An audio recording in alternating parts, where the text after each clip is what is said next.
सभी मित्रों को राधे राधे। जय श्री कृष्ण। आज जन्माष्टमी के इस पावन पर्व पर आप सभी का स्वागत है इस करंट अफेयर की क्लास में।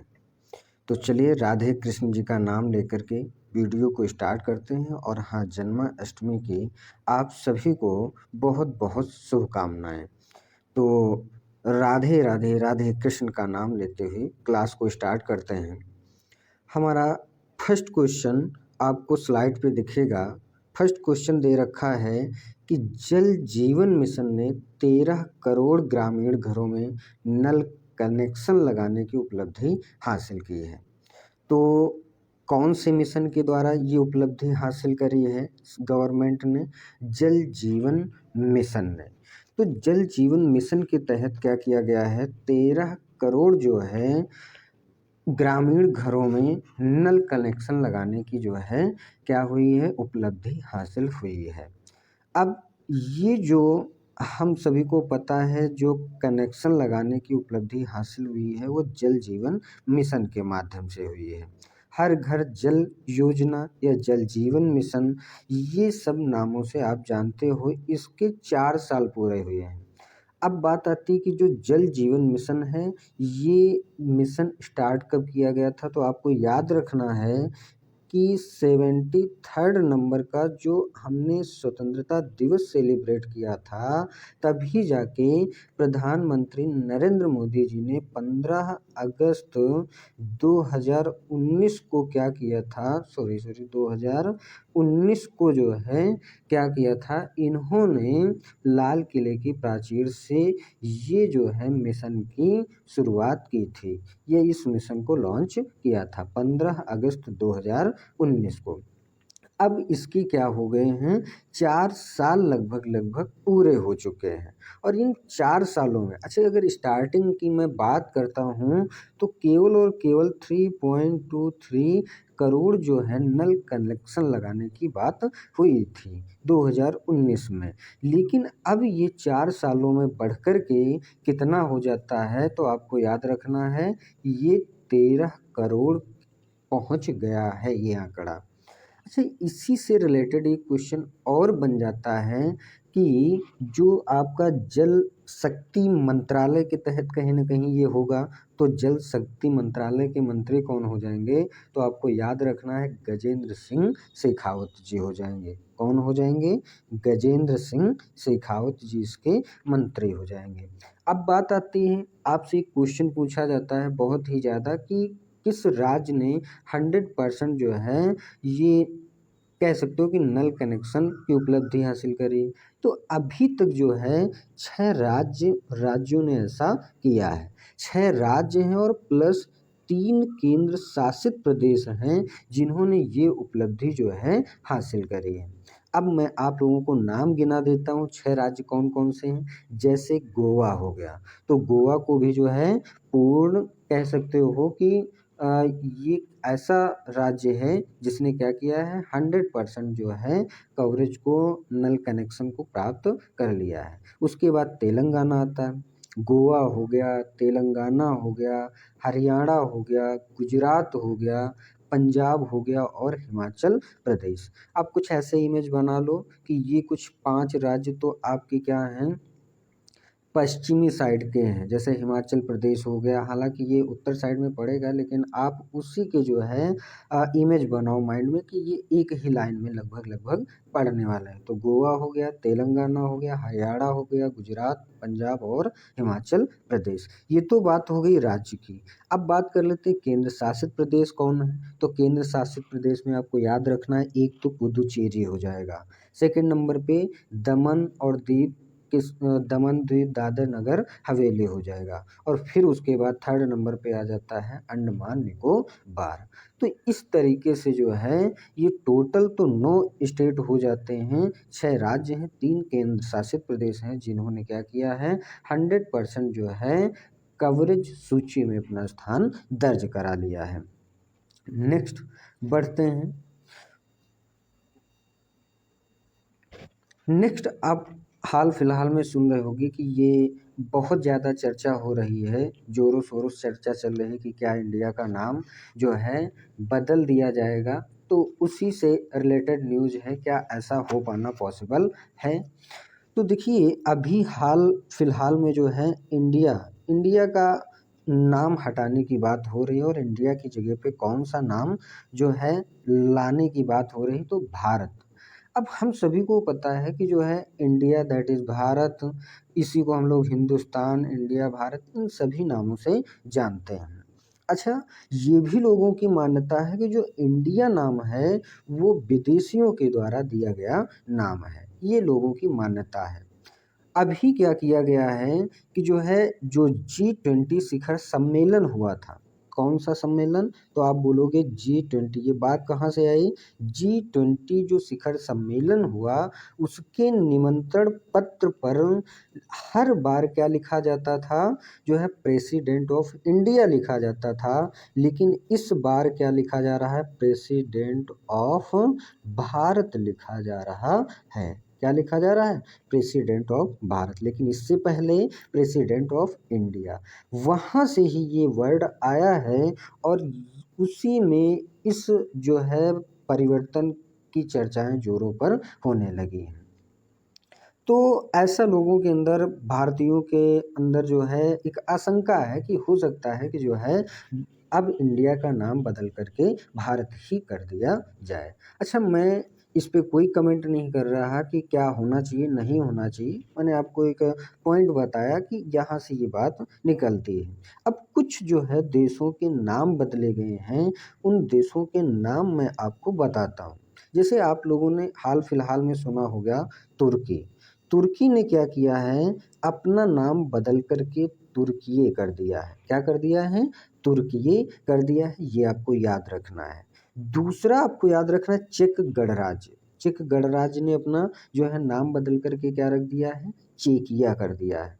तुर्की ने तुर्किये कर दिया है, चेक गणराज्य ने चेकिया कर दिया है। और एक आता है स्वाजीलैंड। अब आप कहोगे ये कौन सा देश हुआ?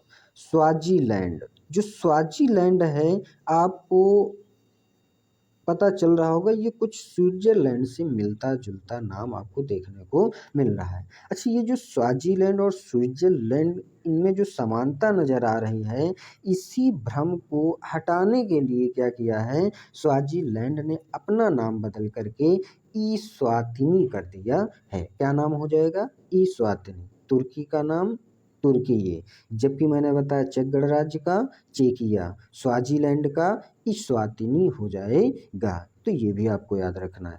कुछ बहुत पहले हुए हैं, जैसे हॉलैंड की बात करें तो हॉलैंड का जो है नया नाम क्या हो गया? नीदरलैंड हो जाएगा। ये आपको याद रख लेना है।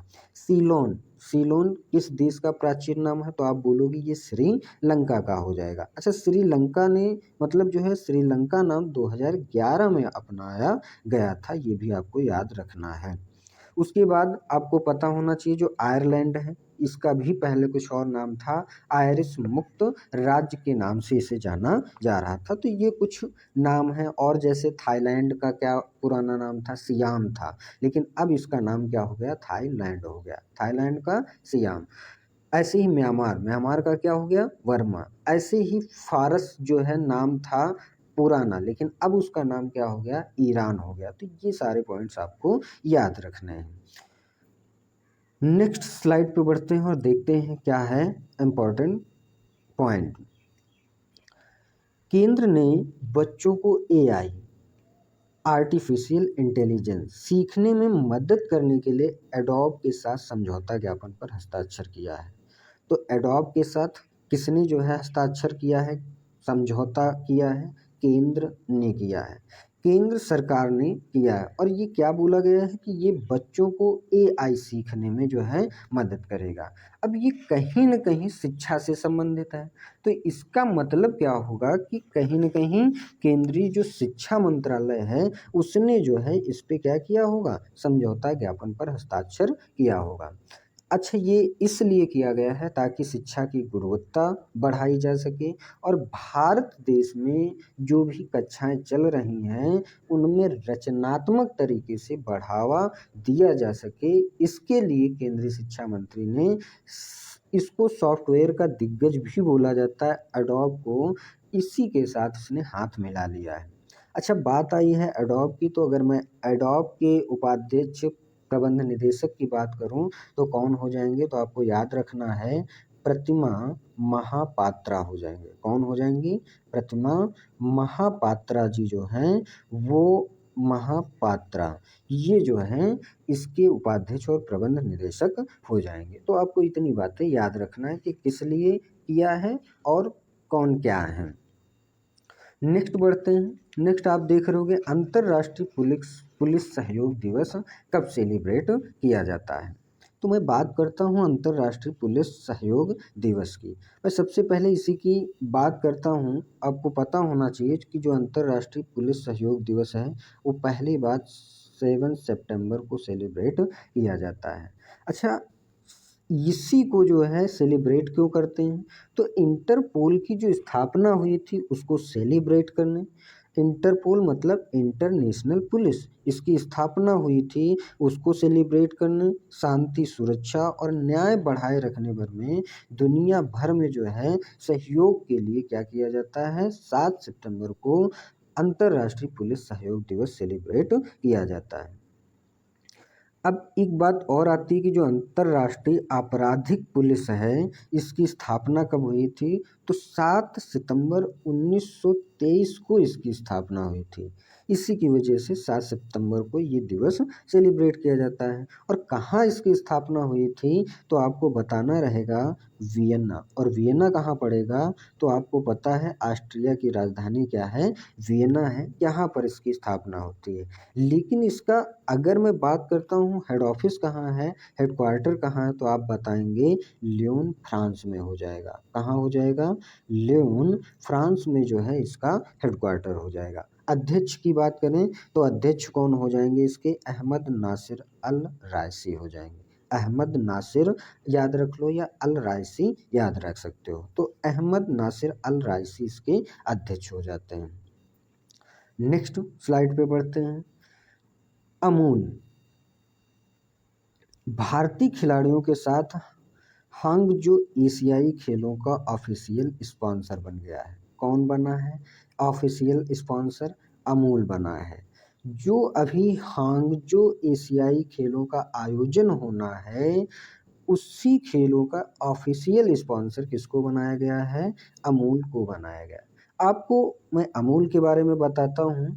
अमूल आप सभी को पता होना चाहिए ये एक क्या है, तो आप कहोगे ये एक डेयरी सहकारी संस्था है।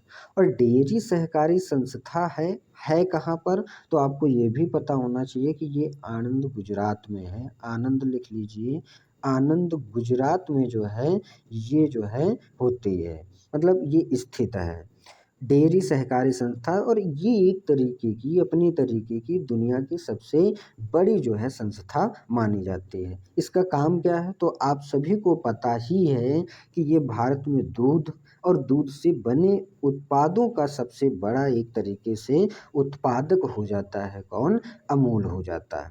तो अमूल को अभी ऑफिशियल स्पॉन्सर जो है चुन लिया गया है किसका, ये जो हांगजो एशियाई खेलों का आयोजन होने वाला है उसमें। और ये कौन से नंबर का होने वाला है, 19th नंबर का, यानी 19वें नंबर का एशियन गेम्स 2022 होने वाला। इसको पोस्टपोन कर दिया गया था कोविड के चलते, अब उसी का आयोजन होने वाला है। कहाँ होने वाला है, हांगजो में होने वाला। अब हांगजो भले इसमें हंगजो दिखा है, हंगजो कह लो, हांगजो कह लो, ये हो जाएगा। ये चीन में, नाम से ही पता चल रहा है चीन है, चीन में हांगजो है, वहाँ पर जो है 19वें नंबर का एशियाई खेल होने वाला है। इसी को जो है एशियाइड के नाम से भी जाना जाता है। जो एशियाई खेल हैं इनको और किस नाम से जानते हैं, एशियाइड के नाम से जानते हैं। तो ये भी आपको याद रखना। अच्छा, रही बात अमूल की बात, तो मैंने अमूल के बारे में बताया कि ये एक ऐसी संस्था है, सहकारी डेयरी सहकारी संस्था है, आनंद गुजरात में स्थित है। अगर मैं बात करूं कि इसकी स्थापना कब हुई थी, तो आप बताएंगे इसकी स्थापना हुई थी 14 जो है दिसंबर 1946 को इसकी स्थापना होती है। 14 दिसंबर 1946 को स्थापना होती है। किसने किया था? तो दो लोगों ने मिलकर, एक त्रिभुवन दास पटेल थे और एक वर्गीज कुरियन। तो ये भी आपको याद रखना है। नेक्स्ट, भारत में दुनिया के पहले पोर्टेबल अस्पताल, पोर्टेबल मतलब एक स्थान से दूसरे स्थान तक लाया जा सके, उसको बोलते हैं पोर्टेबल अस्पताल, आरोग्य मैत्री क्यूब का अनावरण किया है। तो उसका नाम क्या रखा गया है? आरोग्य मैत्री क्यूब। आरोग्य मैत्री क्यूब का अभी अनावरण किया है किसने? भारत ने, जो कि दुनिया का पहला पोर्टेबल अस्पताल हो जाएगा। अब बात आई है आरोग्य मैत्री क्यूब की। तो ये आरोग्य मैत्री क्यूब जो है, इसको क्या किया जाएगा? ये एक तरीके का क्या है? भारत का कह सकते हो या दुनिया का जो है पहला पोर्टेबल अस्पताल हो जाएगा। और इसको क्या किया जाएगा? एक स्थान से दूसरे स्थान तक हवाई मार्ग से ले जाया जा सकता है। कभी कोई जो है जब आपदा आती है तो वहाँ पर ये आसानी से इसको पहुँचाया जा सके और वहाँ पर घायल जो भी व्यक्ति हैं उनका इलाज किया जा सके। अच्छा, इसमें सुविधाएं कौन कौन सी हैं? तो इसमें बोला जा रहा है कि ऑपरेशन थिएटर, मिनी जो है आईसीयू, वेंटिलेटर, जो ब्लड टेस्टिंग उपकरण होते हैं, एक्सरे मशीन, ये सारी जो है चीज़ें इसमें उपलब्ध हैं और इनके जरिए जो है चिकित्सा में जो है आसानी हो सके, इसके लिए ये जो है इसका अनावरण किया गया है। और ये प्रयास है पीएम मोदी की एक महत्वाकांक्षी प्रोजेक्ट था भीष्म।